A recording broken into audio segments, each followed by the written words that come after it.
Assalamualaikum warahmatullahi wabarakatuh. Pada sesi kedua ini, kita akan membahas mengenai koordinat Kartesius dan penggunaan-penggunaannya. Yang pertama adalah mengenai sumbu, baik sumbu vertikal maupun sumbu horizontal.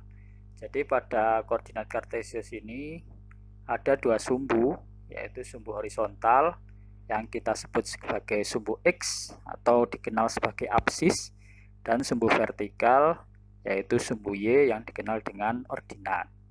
Nah, kalau kita bagi dalam 4 kuadran,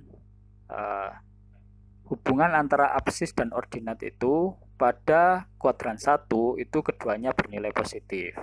Pada kuadran 2 absisnya itu bernilai negatif tapi ordinatnya masih positif. Pada kuadran 3 itu keduanya bernilai negatif, dan pada kuadran 4 absisnya positif sedangkan ordinatnya negatif. Pada jarak antara dua titik, yaitu pada bidang koordinat Kartesius tadi, jika kita mempunyai dua titik yang masing-masing tentu mempunyai absis dan ordinatnya masing-masing, misal P punya X1 Y1, Q X2 Y2, maka kedua titik pada bidang Kartesius ini jaraknya merupakan akar dari dari kuadrat selisih absisnya ditambah dengan kuadrat selisih ordinatnya, atau dpq itu sama dengan akar X2 min X1 kuadrat plus Y2 min Y1 kuadrat.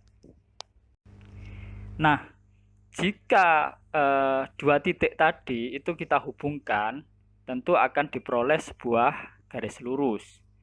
Nah, tentu garis lurus, untuk membuat garis lurus di sini kita butuh suatu persamaan. Bentuk umum persamaan garis lurus adalah AX plus BY plus C sama dengan 0. Dengan ABC-nya itu adalah semuanya konstanta. Konstanta itu maksudnya ya suatu angka gitu ya, suatu besaran. 1, 2, 3, 4, negatif 1, negatif 2, dan seterusnya. Nah, di sini nilai A dan B itu tidak boleh 0 secara bersamaan. Kalau salah satunya 0 itu masih boleh. Misalnya A-nya 0, B-nya harus nggak 0. B-nya 0, A-nya tidak boleh 0. Kalau C-nya 0 itu tidak ada masalah, bebas-bebas saja. C di sini boleh 0, boleh juga tidak. Nah, grafik garis lurus itu ditentukan oleh dua titik yang memenuhi persamaan tersebut. Nah, di sini ada beberapa hal khusus, yaitu bila A-nya 0, maka persamaan tersebut atau garis tersebut merupakan garis yang sejajar sumbu X. Sebaliknya, bila B-nya yang 0, berarti garis tersebut sejajar sumbu Y. Nah, bila keduanya tidak 0, ya tentu akan dibentuk suatu garis yang mempunyai kemiringan tertentu, gitu ya.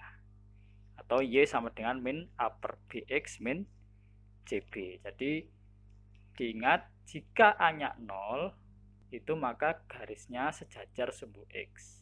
Jika B-nya yang 0, maka sejajar sumbu Y.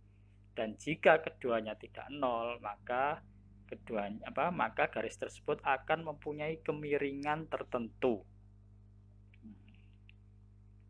Nah, jadi garisnya akan miring, nggak datar, nggak sejajar sumbu X, juga tidak sejajar sumbu Y. Nah, bicara soal kemiringan tadi, di mana A dan B-nya tidak 0 tadi, maka kan ada kemiringan tertentu garisnya. Maka kemiringan ini bisa kita cari berapa kemiringannya. Nah, kemiringan ini kita sebut sebagai gradien. Nah, misalnya ada dua buah titik pada satu garis, misal X1 Y1 dan X2 Y2. Nah, maka kemiringan atau gradien dari garis tersebut bisa kita uraikan atau kita cari dengan rumus M sama dengan Y2 min Y1 per X2 min X1.